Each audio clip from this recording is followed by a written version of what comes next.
அண்ணா வணக்கண்ணே. தந்தை ராமசாமி எப்படி இருக்க? வணக்கண்ணே. என்ன விஷயம் சொல்லு. அந்த ஒருத்தர் தூங்கிய இந்த தடவை எம்எல்ஏசிக்கு என்ன போடுங்க, நம்ம நின்று ஜெயிச்சு காப்பண்ணேன். இன்னும் ஜெயிச்சு காட்டுறது சரி. உனக்கு நான் ஏதாச்சும் குறை வச்சிருக்கேண்ணா.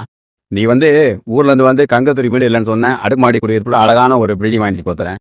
உன் தங்கச்சி கல்யாணம் பண்ண சொன்னேன். தங்கச்சி கல்யாணம் பண்ணி வச்சிருக்கேன். நல்லா நிறைய செலவு பண்ணி உன்னை நல்லா கவனிச்சுட்டு இருக்கிறேன். ஒரு தம்பியா நான் உன்னை தொண்டனா பார்க்கல, என் சொந்த தம்பியா பார்த்துட்டு. இப்ப என்னன்னா அரசியல்ல சீட்டு வேணும் அது வேணும் கேட்டு இருக்கிறேன். இதுண்ணே 20 வருஷம் உங்களோட பயணிச்சிருக்கேண்ணே. உங்களுக்காக ரோட்ல இறங்கி போஸ்டர் ரோட்ல இருந்து அடித்தீட்டு வரைக்கும் உங்களுக்காக பண்ணி உங்களை அரசியல ஜெயிக்க வச்சிருக்கேண்ணே. எனக்கா ஒரு சீட் தர மாட்டீங்களா? கண்டிப்பா கொடுத்து நான் அந்த குறத்து ஜெயிச்சு காட்டுறேன். நீ போட்டோதெல்லாம் கழுத்து தான்பா. சீட்டுன்றது சாதாரண விஷயம் இல்ல. பணத்தை பொண்ணு பொட்டு அரசியல் கட்சியில போட்டிட்டு நானுப்பா. அவனுக்கே சீட்டு கொடுக்க முடியலப்பா. நம்ம கட்சி அவ்வளவு பெரிய கட்சிப்பா. எவன் கட்டாந்தால ஜெயிச்சிருவான்பா. அப்பேற்பட்ட கட்சியில அவனுக்கு கட்டி நான் சும்மா சீட்டு கொடுக்க முடியும்?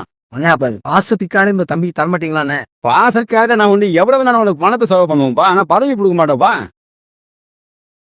ஒரு தடவை கொடுங்கண்ணே. கண்டிப்பா நீ ஜெயிச்சு காட்டுறேன். உங்க பேரை காப்பாத்தி காட்டுறேன். இருக்கட்டும்பா, நீ உண்மையான விசுவாசி தான். அதனாலதான் நான் தொண்டனா நான் நினைக்கல. நான் என் தம்பியா நினைக்க. அதனால நீ இப்படியே ஏரியா கூட என்னைக்கா இருந்தாலும் நீ மேல வருவ. ஆனா இப்ப சீட்டு கேட்காத. இப்ப பணத்தை கொடுத்து சீட்டு கொடுக்க முடியாம நான் இருந்துட்டு இருக்கிறேன். இப்போ அப்ப எனக்கு சீட்டு தரமாட்டீங்களாண்ணே? அண்ணா உங்களுக்காகவே அந்த எதிர்கட்சியில சேர்ந்து நின்று ஜெயிச்சு காட்டணும். தம்பி தம்பி இதுக்குத்தான் சொல்றாங்க போல பெரியவங்க அன்னைக்கே. என்னைக்கா இருந்தாலும் வளர்த்த கடை மாறல பாயம் பவயம்.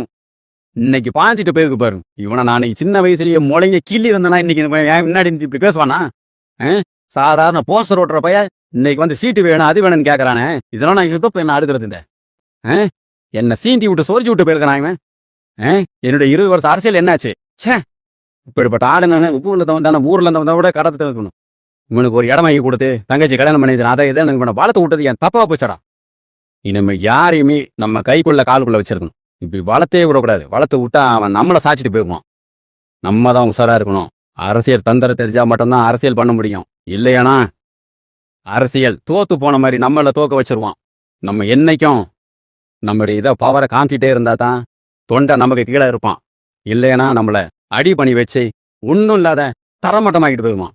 இன்னையில இருந்து நம்ம தொண்டனெல்லாம் சாதாரணமா ஒரு மனுஷனா வச்சிருக்கிறேன். இதுதான் நம்முடைய அடுத்த ஒரு திட்டம். பார்த்துக்கலாம்டா வாடா. பாடுறான் நீ என்ன பண்ண எதிர்கட்சியில் போய் சேர்ந்தாலும் சரி எங்கே போனாலும் சரி பார்த்துக்கலாம்டா வாடா. பார்த்துக்கலாம். நீ நான் பார்க்கணும் வாடா பார்க்கணுங்க.